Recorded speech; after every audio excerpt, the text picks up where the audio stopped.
Uyalmaysanmi Allohdan? Shuncha ne'matni berib qo'ysa, namoz o'qimaysanmi? Shuncha in'omlarini behisob qilib ustingga to'kib qo'ygan, sochib qo'ygan bo'lsa, Allohga itoat qilmaysanmi? Allohdan uyalmaysanmi? Va kana fadlullohi alayka azima. Allohning sizga qilgan fazli marhamati ulug' bo'ldi. Qaytaramiz, inson har qancha urinmasin, Alloh bergan ne'matlardan birontasini Allohga qaytara olmaydi. Ha endi kimdir aytishi mumkin.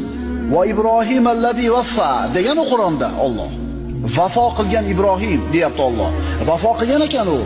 Birodarlar, vafo qildi deganini biz Allohning bergan ne'matlarini shukrini ado qilib qo'ydi deb tushunmasligimiz kerak. Nima degani Ibrohim vafo qildi degani? Bu degani Alloh Ibrohim alayhisalomni sinadi, yelkasiga taklifotlarni zimmasiga yukladi. Bu ulug' payg'ambar zimmasidagi hamma narsani ado qildi. O'zini itoat qilaman degan ahdiga vafo qildi, buyruqlarni bajardi.